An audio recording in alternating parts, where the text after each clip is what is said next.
নমস্কার বন্ধুরা, প্রিয়াঙ্কার রান্নাঘরে আপনাদের সকলকে স্বাগত জানাই। আবার চলে এসেছি নতুন একটা রেসিপি নিয়ে। আজ বানাবো মালাই চিকেন বা চিকেনের মালাইকারি।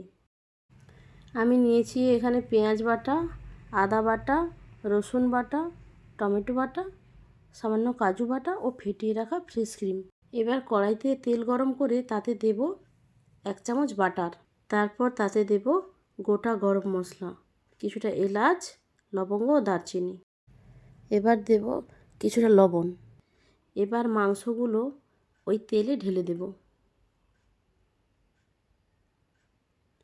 মাংসটা হালকা ভাজা হয়ে গেলে এবার তাতে একে একে সমস্ত বাটা মশলাগুলো অ্যাড করতে থাকবো।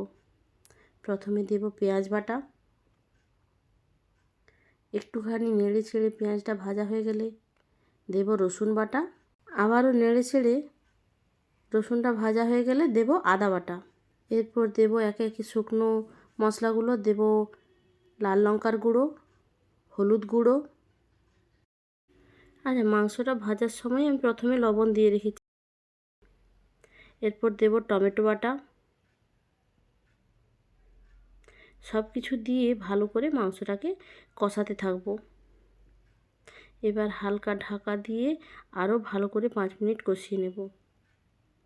এবার মাংস থেকে হালকা তেল ছাড়তে শুরু করলে এবার তাতে দেব 2 চামচ কাজু বাটা ও আবারও নেড়ে চেড়ে এরপর দেব ফেটিয়ে রাখা ফ্রেশ ক্রিম।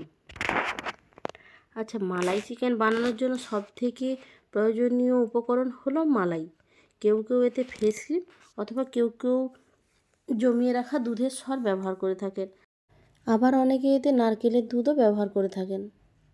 সব সময় তো বাড়িতে ফ্রেশ ক্রিম বা জমানো মালাই নাও থাকতে পারে। সেক্ষেত্রে আপনারা আমার মতো একটা ট্রিক্স কাজে লাগাতে পারেন। পাউডার দুধের সাথে 1/2 চামচ ময়দা গুঁড়ি মিশিয়ে ঈষৎ উষ্ণ জলে ফেটিয়ে 1/2 চামচ ভিনিগার অ্যাড করে 2 থেকে 3 মিনিট রেখে দেবেন। দেখবেন তৎক্ষণাৎ মালাই তৈরি হয়ে গেছে। এবার ফ্রেশ ক্রিম দিয়ে চিকেনটা কষানো হয়ে গেলে এবার অ্যাড করব কিছুটা গরম জল। সব কিছু দিয়ে ভালো করে 5 থেকে 7 মিনিট হালকা আঁচে রান্না করে নিতে হবে। তেল ছাড়া শুরু হলে ওপর থেকে চেরা কাঁচা লঙ্কা ছড়িয়ে পরিবেশন করুন চিকেনের মালাইকারি।